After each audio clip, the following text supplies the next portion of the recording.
네, 반갑습니다. 장정종우 시장점검입니다. 오늘 코스피 지수 실망스럽게도 하락 마감을 했습니다.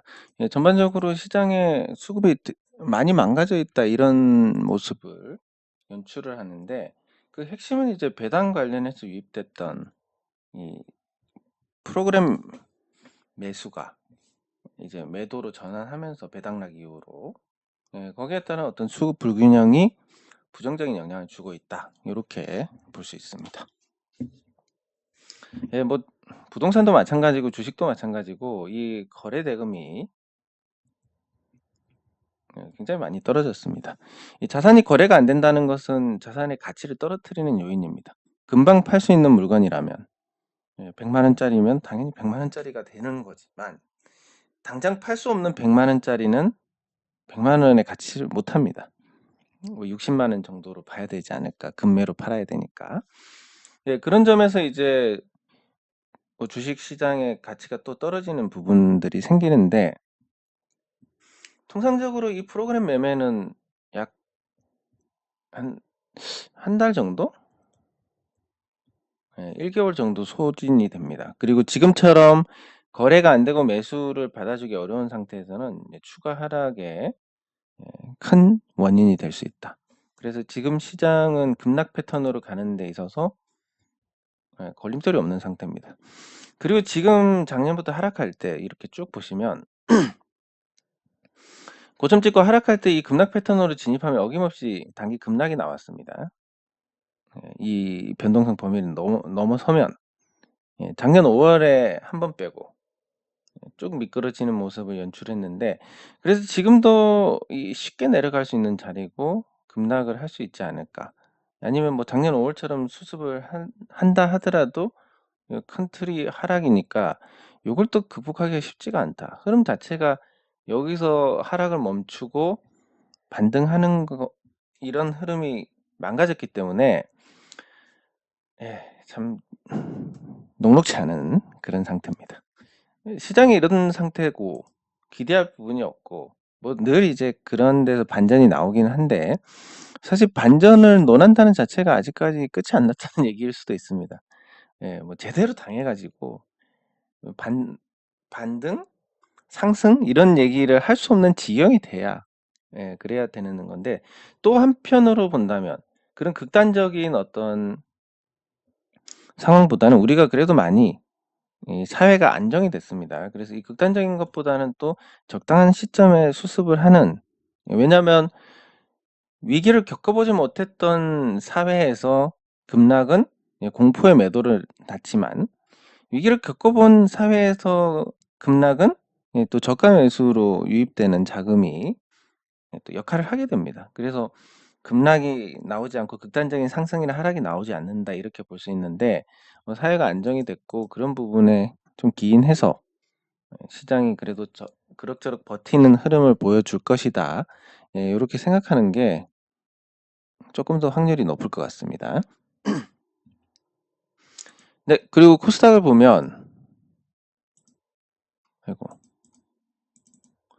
코스닥도 마찬가지 흐름입니다. 코스닥 지수는 개별 종목하고 흐름이 그다지 연동이 되지는 않지만 코스닥이 지금 변동성이 줄어든 상태에서 또 저점에 가까워지고 있고 코스피보다는 흐름 자체가 계속 하향을 하고 있는 그래서 좋지 않은 그런 상태로 볼 수 있습니다. 코스닥 종목들은 연말 연초에 대주주 요건 회피 때문에 보통 큰 변동이 나오는데 이 변동을 또 돌이킬 만한 돌려세울 만한 그런 계기가 없는 상태고 지금 정부 정책도 부동산 위주로 나오고 있습니다. 주식 시장은 안정에도 없는 상태니까 부동산 위주의 정책이고 주식은 안정에도 없다. 그래서 주식 시장이 나쁜 건 한동안 스스로 해결을 볼 수밖에 없다. 요런 시기에는 결국 몸살이고 기다리고 좋은 종목들 너무 싸다고 생각이 될 때 조금씩 사 나가고 주식 투자에 앞으로 필요한 어떤 그런 보완을 해 나가고 그런 시간을 가져야 됩니다. 스트레스를 받으면 몇 번 강조하지만 스트레스를 받으면 에이 진짜 더러워서 판다, 덜어서 산다 이렇게 되는데 경험적으로 그런 시기가 늘 저점과 고점이었다라는 거. 그래서 그런 거를 짜증나서 던진다라는 것보다는 스트레스를 받지 않고 한 발 물러서서 시장에서 조금 동떨어져 있는 게 소중한 자산을 지키는 데 도움이 되지 않을까 싶은 생각입니다. 네, 그리고 댓글 확인하도록 하겠습니다.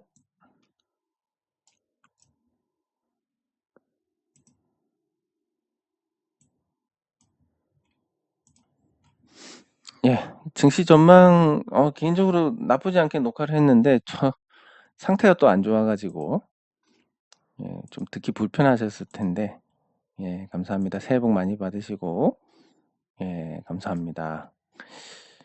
아휴, 제가 무슨 큰 역할을 한 건 없지만 또 이렇게 생각해 주시니까 너무 감사드리고 감사합니다. 시장이 감사합니다. 뭐 저는 개인적으로 빨리 회복이 될 거라고 봅니다. 감사합니다. 그렇지만 또 지금 전망을 보면 상반기는 뭐 거의 저 부정적이다. 하반기 되면 그나마 좀 감사합니다. 그나마 좀 나아질 것이다. 이 정도인데 조금 빨리 회복하지 않을까 하는 생각이고 감사합니다. 이게 이제 금융위기처럼 이런 큰 계기는 아니니까 감사합니다. 감사합니다. 큰 계기는 아닌데 그렇기 때문에 또 대응도 달라져야 됩니다. 금융위기처럼 큰 위기에서의 시장을 보면 뭐 명료합니다. 왜냐하면 누구나 다 이거 수습되면 괜찮겠구나 하는 게 누구나 다 생각할 수 있을 만큼 물론 이제 이 시기에 매수를 한다라는 것은 아무나 못하는 거고 이 시기에 매수하는 것도 아무나 못하는 겁니다. 지나고 나서 하는 건데 그나마 이제 제가 개인적으로는 여기서는 조금 했던 상황이고 물론 돈이 없어서 많이는 못했습니다. 이때는 그냥 현금을 갖고 있었음에도 못 샀고 그래서 그런 부분들 여기서 사야 된다 이런 거는 제외하고 이런 게 만약에 안 나온다라고 했을 때 이런 흐름이 나오지 않고 시장이 넘어간다라고 했을 때는 어떻게 해야 되느냐. 그러면 이 파동 자체가 이렇게 올라갔다가 내려가서 수습하고 또 올라갔다가 내려가서 수습하고 뭐 이런 수순으로 봤을 때 요 행보하는 구간이 코로나로 인해서 짧아진 거지 실질적으로 뭔가 변수가 없이 코로나 없이 어떤 흐름이 전개됐다면 요렇게 됐을 것 같습니다. 이제 서서히 좀 반응이 있지 않았을까. 근데 이걸 먼저 갖고 갔으니까 그럼 여기서 내려왔고 올라가려면 이 많은 매물들을 소화를 해 나가야 되는데 그럴 만한 에너지가 있느냐? 없다. 그러면 장기 침체다. 경제는 장기 침체고 시장은 장기간 횡보할 가능성이 높다. 이렇게 밖에 볼 수가 없습니다. 그러니까 시장에 얻을 게 없으니까 제가 말씀드리는 것처럼 보완하는 시간을 갖자. 그게 이제 태양광이고 태양광을 통해서 우리가 안정적인 고정 수입을 만들어 놓고 또 주식시장과 어떤 보완이 되는 결국은 이제 개인 투자자들이 돈을 잃는 요건 제목은 요걸로 해야 되겠습니다. 개인 투자자들이 돈을 잃는 가장 큰 이유가 이거라고 봅니다. 첫 번째 이제 해지를 하지 않는다. 두 번째 거래 비용. 세 번째가 자금의 성격. 요렇게 볼 수 있습니다. 근데 이 해지를 하지 않는다는 게 뭐냐면 주식시장이 너무 좋습니다. 그래서 주식을 왕창 삽니다. 근데 만약에 주식이 떨어지면 어떻게 하지에 대한 이런 부분들이 전혀 없습니다.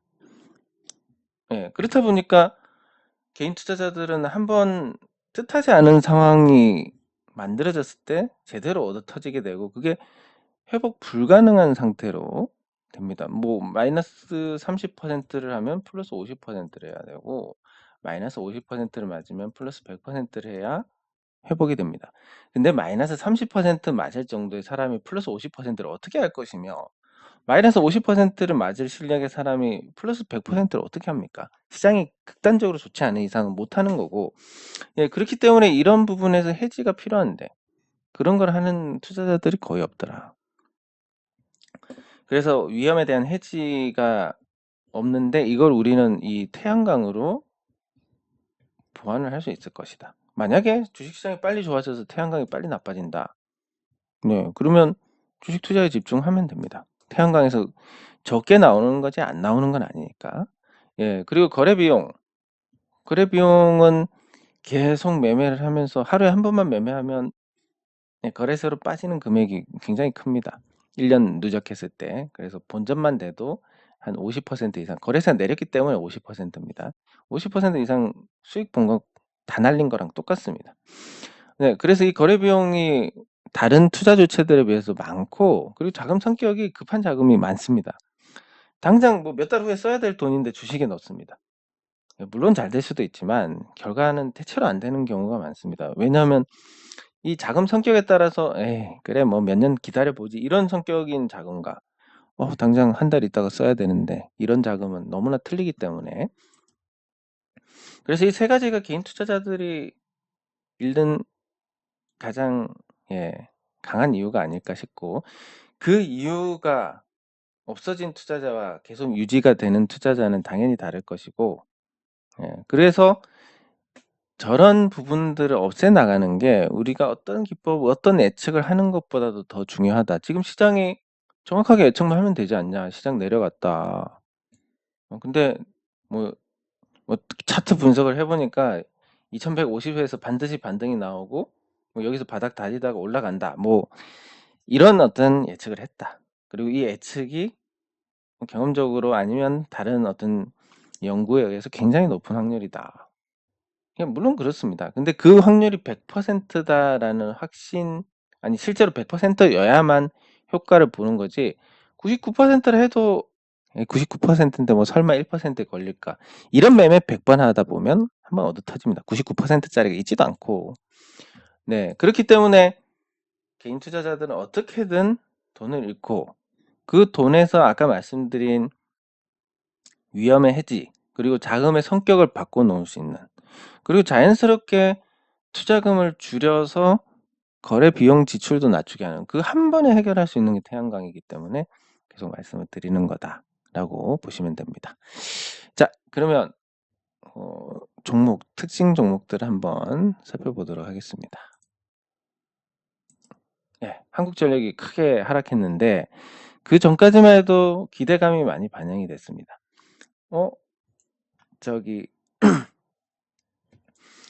전기요금 인상을 큰 폭으로 할 거다. 채권 발행 한도도 통과시키지 못했으니까 꼼짝없이 50원 이상 올려야 된다. 이런 기대감이 있다가 13원 올리니까 바로 하락했습니다. 물론 이제 2분기에도 올리고 3분기에도 올리고 4분기에도 올리고 이런 상태로 적자를 줄일 수는 있습니다. 근데 오늘은 아니고 12월 30일에 발표한 전기요금 인상폭을 감안했을 때는 뭐 이걸로 적자가 한 7조 원 정도 줄어드는.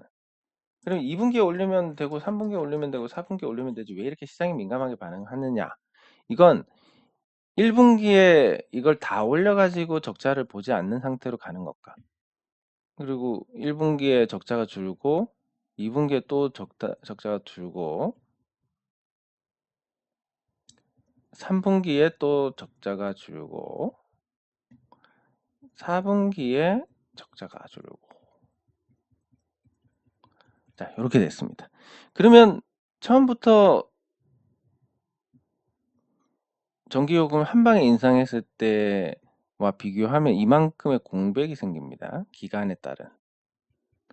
그러니까 처음에 올리지 못한 것 자체가 악재다. 그리고 시장은 순진하게도 한 방에 더 올리는 걸로 반영을 하고 있었다. 라는 게 됩니다.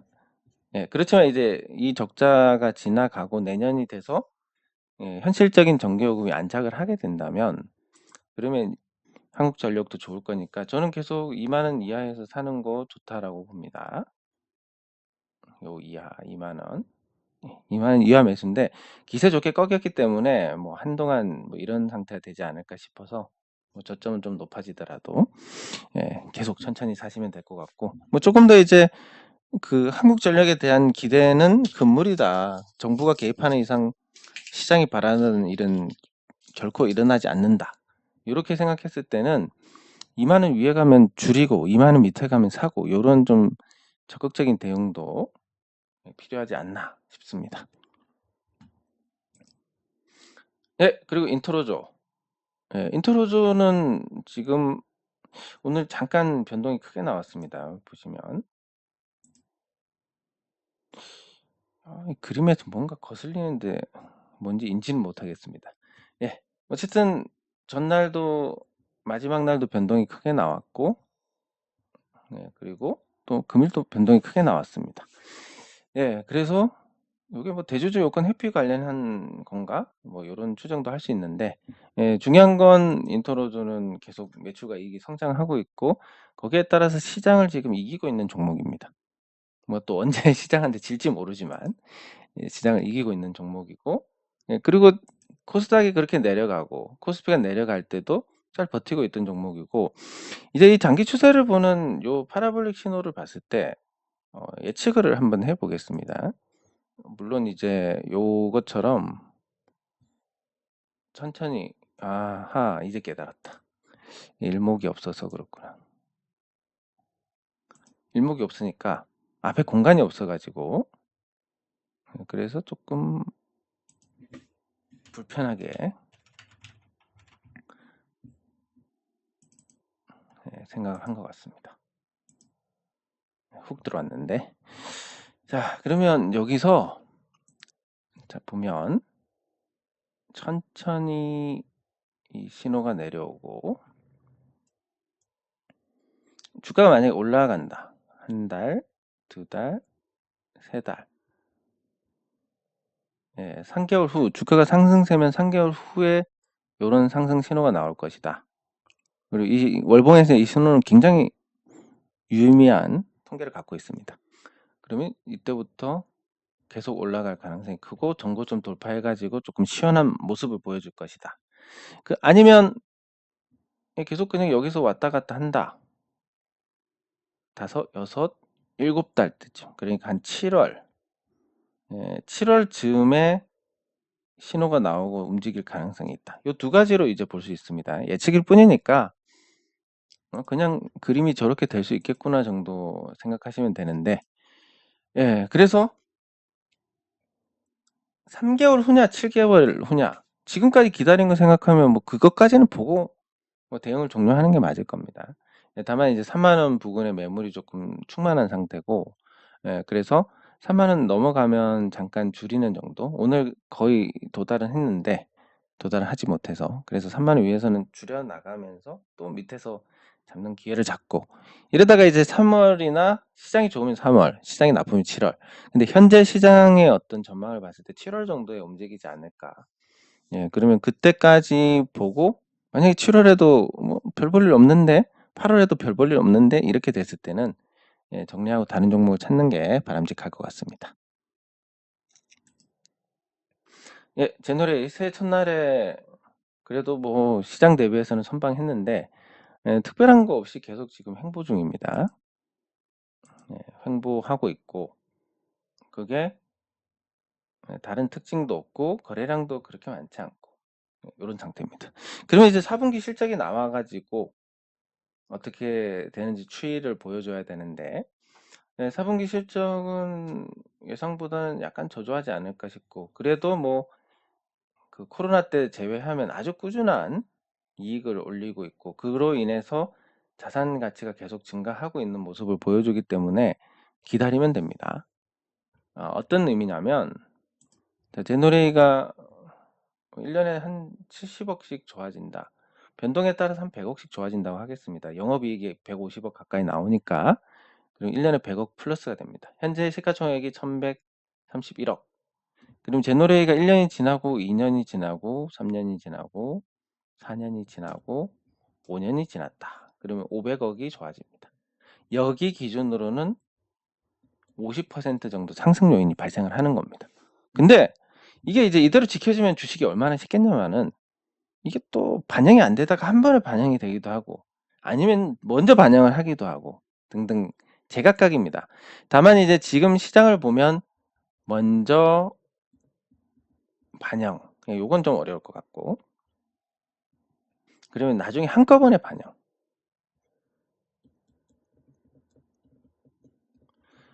예, 나중에 한꺼번에 반영이 맞을 것 같습니다. 100억 올라봤자 뭐 여긴데 200억 그래봤자 여긴데 300억 그래봤자 여긴데 400억 500억 저 평가 너무 심한 거 아니야?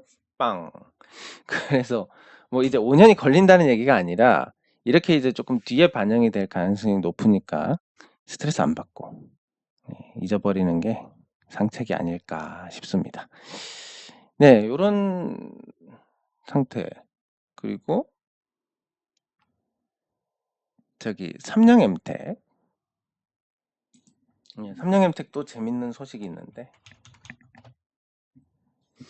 여기는 또 승계가 됐습니다. 근데 뭐 하던 게 참 비슷한데 또 그러니까 최대 주주가 지분을 팔고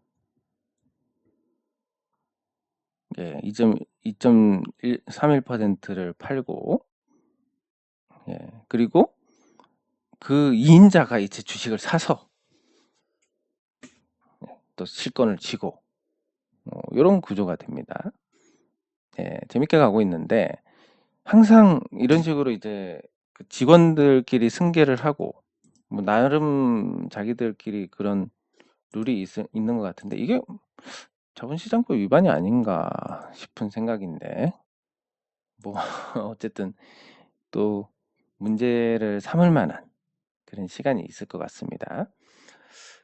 그리고 이 과정에서 보면 이제 회사의 대표이사가 집을 파는 그래서 현금을 땡겨오는 이런 모습을 볼 수가 있는데 글쎄 앞에 대표 같은 경우는 집을 쌀 때 팔아가지고 회사가 그 집값이 올라서 오히려 득을 받습니다. 근데 뒤에 지금 이제 대표이사가 되는 그 전창옥 대표 같은 경우는 집값이 제일 높을 때 회사에 팔았다라는 거. 근데 집값이 내렸다. 이거 좀 문제가 되지 않을까 하는 생각이고. 근데 이제 그런 부분들이 있습니다. 과거에 삼양엠텍은 안정적으로 이익도 내고 또 주주 환원도 인색하지 않고 나름 잘 해왔는데 최근에 이제 적자도 보고 뭐 소문이 있으면 흉흉한 소문도 있고 그렇습니다. 그러다 보니까 이제 상태가 많이 쪼그라들었습니다. 한 800억 정도 하던 게 685억으로 쪼그라들었고 그리고 이 분야가 또 경쟁도 심하고 사람 구하기도 어렵고 그리고 납품 잘못하면 한 100억 정도 날아갈 수도 있고 이제 예전에 비해서 훨씬 더 평가가 나빠졌기 때문에 그냥 지금 과거의 주가는 분명히 저평가였지만 제가 주주운동을 할 때는 근데 지금의 주가는 이제 뭐 그냥 걸맞는 주가네 요런 생각을 하게 됩니다. 그러면 이제 이 삼양엠텍하고 또 경쟁 관계에 있는 대창솔루션을 보면 대창솔루션도 뭐 최근에 이제 반등하긴 했지만 좋지가 않습니다. 상황이 다들 비슷합니다. 경쟁은 심하고 그런 경쟁 속에서 그래도 대창솔루션은 미래 먹거리를 어려운 상황에서도 계속 준비를 해왔고 삼양엠텍은 직원들끼리 이렇게 승계하고 그 안에서 이제 약간 공무원처럼 이렇게 일을 해나가는 근데 참 안타깝게도 미래 먹거리 개척하고 뭐 사실 나름의 어떤 중소기업이면서도 중견기업 이상의 어떤 시스템을 갖고 운영을 해 가던 대창솔루션이 잘 되면 그거 봐라. 역시 뭐 약간 뭐 이상한 표현을 하자면 정의가 승리한다 뭐 이렇게 말씀드릴 수 있을 것 같은데 현실은 이렇게 하나 저렇게 하나 뭐 큰 차이가 없습니다. 업황의 영향을 너무 많이 받으니까 사람 구하기 힘든 건 똑같고 그러다 보니까 좀 안타까운 부분이 있습니다. 대창솔루션이 더 잘 됐으면 좋겠는데 예 힘들어하니까. 예 그래도 뭐 최근에 쪼끔 분위기가 나아지고 있다 이런 얘기들은 들리고 있으니까 쪼끔 좋아지지 않을까 싶고. 예 그래서 삼성엠텍, 대창솔루션 그리고 그 외에 제조업들도 마찬가지로 이제 앞으로 어떤 문제가 발생하냐면 미국에서 지금 있는 문제하고 거의 차이가 없을 겁니다, 인력난. 뭐 일할 데 없어 죽겠는데 무슨 인력난이냐. 이런 데서 가 보시면 아시겠지만 뭐 여기 가서 뭐 무거운 거 나르고 현장에서 용접하고 절단하고 이런 거 예 할 사람들이 거의 없습니다 이제. 예 저도 그 리사이클링 관련해서 저기 이제 전남 순천에 경매로 나온 공장 인수권에 대해서 아주 정성을 쏟아서 검토하고 뭐 자금만 잘 풀렸으면 이거를 했을지도 모릅니다. 근데 하지 않은 이유가 당연히 이제 가서 누가 일을 할 것이냐. 위에서 할 사람들은 많습니다. 브레인은 많은데 이제 움직여 줄 수 있는 사람들이 있느냐. 앞으로 없고 더 없을 것 같다. 외국에서 데리고 오면 되지 않냐. 외국 사람들도 사람이기 때문에 지금 어떤 현상이 발생하냐면 외국인들도 일 가려서 하기 시작합니다. 더 쉽고 더 돈 많이 주는 일이 있으니까 안 해요. 그러면 현실적으로 이 문제를 타개하려면 당장은 예 대규모 인력 수입을 해야 됩니다. 어마어마한 인력 수입. 근데 이제 현장에서 예 사람들을 써 본 분들은 스리랑카랑 인도네시아가 괜찮다. 특히 인도네시아는 인구도 많고 하니까 예 '그쪽으로 좀 많이 받지 않을까.'라는 생각인데 그렇게 해서 인력난이 해소가 되면 그나마 낫고 그전까지는 수주를 해도 소화를 못하니까 문제가 된다. 예 요런 관점에서 볼 수 있습니다. 예 그렇다 보니까 이제 지금 요런 영신금속 같은 종목들은 앞으로 더 괜찮지 않을까. 왜냐하면 자동차가 역대 최대 매출 역대 최대 이익입니다. 그리고 미국 시장 관련해서 불확실성이 쪼끔 있었는데 그것도 수습이 됐고 무엇보다 이제 스마트 공장이라서 인력난에 그나마 잘 대응을 할 수 있습니다, 상대적으로 덜 고용을 하니까. 그래서 사람 구하기 힘든 시기에 그나마 이제 사람 구하기 좋은 예 수도권에 있고 물론 이제 이 동남권에 있는 기업들도 이 제조업들이 굉장히 많습니다. 결국 해외에서 인력을 수입하는 그러니까 이민청 설립해 가지고 합법적으로 그런 인력을 수입을 하면 괜찮을 건데 당장은 좀 인력난에 있을 거고 예 그래서 영신금속처럼 그런 부분에서 좀 걱정이 없는 기업들은 이전에 비해서 더 좋은 평가를 받을 수 있지 않을까라는 생각입니다. 네 그런데 이 중소기업들 같은 경우는 이제 그 정책 자금도 금리가 인상이 되면 또 금리가 정책 자금 금리도 오를 수 있고 거기에 따라서 이제 감액되는 부분들이 존재하는데 여기서 또 핵심이 고객사의 이런 비용들을 전가를 할 수 있느냐 없느냐. 근데 지난번에 보면 영신금속은 전가를 할 수 있는 쪽으로 볼 수 있으니까 예 그것도 괜찮고 그래서 작은 종목 중에서는 몇 안 되는 예 그나마 버틸 만한 종목이다 이렇게 정리를 할 수 있겠습니다. 네 장 종료 후 시장 점검은 여기서 마치도록 하겠습니다. 수고하셨습니다.